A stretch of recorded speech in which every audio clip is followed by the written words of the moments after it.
नमस्कार दोस्तों। आज हम लोग बात करेंगे पावर प्लांट इंजीनियरिंग के उस क्वेश्चन पेपर की जो जनवरी 2023 में बैक का पेपर हो चुका है। इसको देखकर आपको आइडिया लगेगा कि किस तरह के और क्वेश्चन पूछे जा सकते हैं, क्योंकि रेगुलर पेपर में ऑलरेडी अपलोड कर चुका हूं, वह आपने देख लिया होगा। इसके अलावा पावर प्लांट इंजीनियरिंग के पीडीएफ नोट्स मैंने अपलोड करना स्टार्ट कर दिया है एप्लीकेशन के अंदर। उस एप्लीकेशन में जाकर आप पावर प्लांट इंजीनियरिंग के नोट्स से स्टडी करना स्टार्ट कर सकते हैं। एबी क्लासेस एप्लीकेशन की डाउनलोडिंग प्रोसेस और ज्वाइन करने की प्रोसेस पर मैंने एक वीडियो बना दिया है। उस वीडियो की लिंक मैंने डिस्क्रिप्शन बॉक्स के स्टार्टिंग में दे दी है। उस लिंक पर क्लिक करके आप कंप्लीट प्रोसेस देख सकते हैं। अब चलते हैं, जो क्वेश्चन पेपर मैं दिखाने वाला हूं उसको समझते हैं। तो स्टार्टिंग में आपको ऐसा ही पेपर खुलेगा। यहाँ पर पेज नंबर दिया रहता है और सेमेस्टर लिखा हुआ 6M और जो भी ब्रांच लिखी हुई है ओसीबीसी स्कीम लिखी है, सब्जेक्ट का नाम लिखा, टोटल कितने मार्क्स का होता है ये भी लिखा हुआ है, इधर टाइम लिखा। लेकिन यहाँ पर लिखा F/2022। यहाँ पर याद रखें जो ईयर तो दी रहती है, लेकिन यहाँ पर F लिखा रहता है, कई बार S भी लिखा रहता है। ये दोनों में कई बार कंफ्यूजन हो जाती है कि इसका मतलब क्या होता है। तो कई स्टूडेंट जो हमारा 6M का पेपर अगर देख रहे हैं तो 6M में ये पहचानना मुश्किल होता है, अगर हम कोई पुराना पेपर देख रहे हैं ये बैक का पेपर है या फिर हमारा रेगुलर पेपर है। तो हम दोनों का मतलब बताना चाहते हैं, ध्यान से याद रखें, सिर्फ 6M के लिए याद रखें। 6M के लिए तो F अगर लिखा है उसका जो मतलब होता है, उसका मतलब होता है फर्स्ट सेशन। F का मतलब हमेशा क्या होता है, फर्स्ट सेशन, कहीं भी लिखा हो। और S का मतलब क्या होता है, सेकेंड सेशन। अब यहां पर मतलब समझें, हम 6M की बात कर रहे हैं, याद रखें 6M में अगर जो फर्स्ट सेशन में पेपर होता है तो वहां पर कौन से चलता है सत्र, दिसंबर और जनवरी। दिसंबर जनवरी मतलब जो भी ईयर हो। इस तरह सेकंड सेशन होता है, उसमें कौन सा चलता है, मई जून। मई जून होता है, ईयर कोई भी हो। तो हम देखते हैं फर्स्ट सेशन जो होता है दिसंबर जनवरी, जो हो ऑलरेडी निकल चुका है। दिसंबर जनवरी में कौन सा पेपर हुआ होगा, बैक का पेपर हुआ होगा। इस तरह जो सेकंड सेशन कौन सा है, मई जून, मतलब मई जून आने वाला है, मई जून में पेपर होने वाला है। तो कौन सा पेपर होगा, रेगुलर का पेपर होगा। तो हम 6M के लिए याद रखेंगे, अगर F लिखा हुआ है तो उसका हम मतलब समझेंगे कि बैक का पेपर है या फिर एक्स का पेपर है। और S लिखा हुआ है जिसका मतलब हम समझेंगे कि रेगुलर पेपर है या फिर हमारा जो भी करंट में सेमेस्टर चल रहा है रेगुलर स्टूडेंट होगा वही पेपर हो चुका है, वो पेपर है। दोनों में हम पहचान लेंगे। F लिखा 6M का समझेंगे तो क्या समझेंगे हम, एक्स का पेपर है या बैक का पेपर है। एस लिखा समझेंगे हम रेगुलर पेपर है। तो उम्मीद है आपको एफ और एस में समझ आ गया होगा 6M के लिए कौन सा बैक होता है और कौन सा रेगुलर पेपर होता है। अब चलते हैं क्वेश्चन देखते हैं। तो पहला क्वेश्चन पेपर हम देख रहे हैं, उसमें किसके बारे में पूछा गया था, यहाँ पर मार्क्स दिए रहते हैं तो 10 मार्क्स का पूछा गया था, diesel engine power plant. Diesel engine power plant को नॉर्मली डायग्राम शायद क्या करना पड़ता है हमें, इसमें जो इसमें पूछा गया था नॉर्मली एक्सप्लेन करना पड़ा होगा जो भी स्टूडेंट ने दिया होगा।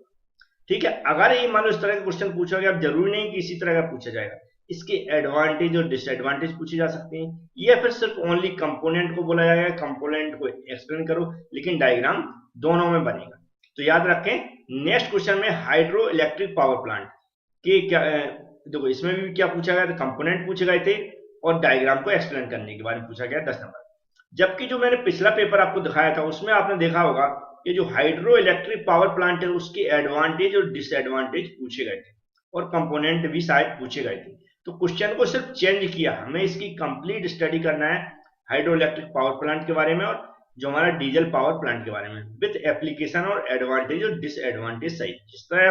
जिस तरह भी क्वेश्चन कैसा भी पूछा जा सके उससे, कंपोनेंट को तो आप अच्छे से एक्सप्लेन करके समझ लें, क्योंकि डायरेक्ट कंपोनेंट पर भी क्वेश्चन पूछा जाता है। जैसे कि टरबाइन के ऊपर कई बार क्वेश्चन पूछा जाता है या सर्ज टैंक के ऊपर भी कई बार क्वेश्चन पूछा जाता है। तो ऐसे हमने बताया जैसे कि कंपोनेंट है उन पर डायरेक्ट क्वेश्चन पूछे जाते हैं, तो उनको आप अच्छे से समझ लें। जैसे कि नेक्स्ट ये जो लोड वेरिएशन वाला क्वेश्चन है ये बहुत बार पूछा जा चुका है, तो इसको भी आप स्टीम पावर प्लांट में जो लोड वेरिएशन है इसके बारे में क्वेश्चन बहुत बार पूछा जा चुका है और इस बार भी पूछा गया था, तो ये भी आप अच्छे से याद कर लें। अब यहाँ पर लिखा control instrument and necessary requirement. ठीक है, ये भी स्टीम पावर प्लांट का ही क्वेश्चन है, मतलब जो चैप्टर है उसी का क्वेश्चन है। तो इसको भी आप अच्छे से याद कर लें। कहने का मतलब है दोनों रेगुलर पेपर और बैक का पेपर तो आप दोनों के क्वेश्चन मिला के रट लें, इन्हीं में से आपका क्वेश्चन बड़े अच्छे से फंस जाएंगे जो भी आएंगे, क्योंकि इससे आगे जाने वाले नहीं है। उसी बीसी का जो सिलेबस है वो इसी तरह का बनाया गया है। अब चलते हैं नेक्स्ट क्वेश्चन देखते हैं। अब यहाँ पर देखेंगे इलेक्ट्रोस्टैटिक प्रिसिपिटर, ये जरूरी नहीं ये क्वेश्चन रिपीट हो, लेकिन आप नीचे देखकर क्वेश्चन देखेंगे फ्यूल हैंडलिंग सिस्टम, ये वाला जरूर बार बार रिपीट होता है, तो इसको आप जरूर रख लें, इसको भी याद कर लें, क्योंकि शायद ये पिछले पेपर में पूछा गया था या नहीं पूछा गया था ये याद नहीं है, लेकिन इसको भी आप याद कर लें।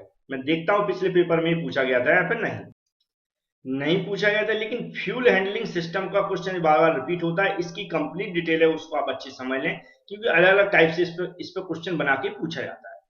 नेक्स्ट के ये जो हमारा न्यूमेरिकल क्वेश्चन है, जो इफिशियंसी के ऊपर, टरबाइन की इफिशियंसी या फिर थर्मल पावर प्लांट है उसके अंदर भी बॉयलर की इफिशियंसी, इस तरह के जो न्यूमेरिकल क्वेश्चन एक दो पूछे जाते हैं बार बार, तो इस बार भी पूछा गया था और पिछली बार भी पूछा गया था। इनके जो न्यूमेरिकल इन पर वीडियो मैंने नहीं बनाया है, लेकिन आगे मैं बहुत जल्द बनाने वाला हूं, जिससे आपको ये न्यूमेरिकल अच्छे से सॉल्व कर सकें। कैसा भी न्यूमेरिकल आ जाए, जो जो पूछे जाते हैं वो मैं सब अपलोड कर दूंगा, तो आप टेंशन न लें। नेक्स्ट क्वेश्चन में explain main component of gas turbine, तो गैस टरबाइन की तो हमें कंप्लीट स्टडी करना ही है, क्योंकि जरूरी नहीं यहाँ पर 5 नंबर का पूछा गया, 10 नंबर का भी पूछा जाता है, विद कंपोनेंट एक्सप्लेन करने को आ सकता है। अब चलते हैं नेक्स्ट क्वेश्चन देखते हैं। तो यहाँ पर देखेंगे हाइड्रो इलेक्ट्रिक पावर प्लांट के ऊपर क्वेश्चन पूछा गया, एडवांटेज भी पूछेगा और डिसएडवांटेज भी पूछेगा, और 10 नंबर में पूछा गया। नेक्स्ट इसके अलावा देखो ये कैपलाइन टरबाइन, जैसे मैंने बताया था डिफरेंट टाइप की टरबाइन होते हैं, उन पर भी क्वेश्चन पूछा जाता है, क्योंकि ये जो हाइड्रो इलेक्ट्रिक पावर प्लांट है इसका ही एक पार्ट्स है, तो अब याद रखें, जैसा मैंने बताया सभी पार्ट्सों को अच्छी तरह समझ लें। नेक्स्ट क्वेश्चन भी रिपीट हुआ है टैरिफ प्लान के ऊपर। इसके अलावा लोड वेरिएशन, ये भी बहुत वेरी वेरी इंपॉर्टेंट क्वेश्चन है, लोड वेरिएशन के बारे में हमेशा क्वेश्चन पूछे जाते हैं, तो ये भी क्वेश्चन आपको याद कर लेना है। देखो 10-10 नंबर के, अब जरूरी नहीं है इस बार जो रेगुलर पेपर आएगा उसमें याद रखें 4 नंबर के 5 नंबर के भी क्वेश्चन पूछे जाएंगे, लेकिन इन्हीं क्वेश्चन को तोड़ के पूछा जाएगा। जैसे मैंने बताया एडवांटेज और डिसएडवांटेज ओनली पूछे जा सकते हैं, या ओनली कंपोनेंट पूछे जा सकते हैं, या कोई एक कंपोनेंट दिया जा सकता है उसको एक्सप्लेन करने के लिए, तो इस तरह आप इनको सबको तैयार करना है। अब नेक्स्ट क्वेश्चन और है उसको भी देखते हैं। तो नेक्स्ट क्वेश्चन पूछा गया न्यूक्लियर पावर प्लांट के ऊपर, साइट सिलेक्शन, याद रखें साइट सिलेक्शन, लेकिन इस बार आप न्यूक्लियर पावर प्लांट को अच्छे से तैयार कर लें। सिर्फ साइट सिलेक्शन के बारे में पूछा गया था, जबकि कंप्लीट न्यूक्लियर पावर प्लांट के बारे में नहीं पूछा गया। इसकी फ्यूजन रिएक्शन है उसके बारे में भी आप अच्छी तैयारी कर लें, क्योंकि इस पर कंप्लीट क्वेश्चन पूछा जाता है, तो इस बार भी पूछा जा सकता है। नेक्स्ट जैसे मैंने बताया था कंपोनेंट्स पे क्वेश्चन पूछे जाते हैं, सर्ज टैंक के बारे में तो पूछ लिया गया, और हैमर के वाटर हैमर के बारे में पूछ लिया गया। इन सब पे मैं कंप्लीट नोट्स बना दूंगा, आप एप्लीकेशन में जाएं और स्टडी करना स्टार्ट करें। वैसे भी मैक्सिमम सब्जेक्टों को मैं नोट्स में कम से कम 90% पीडीएफ नोट्स और वीडियो अपलोड कर चुका हूं, तो वो भी जरूर आप देखें। Thank you friends.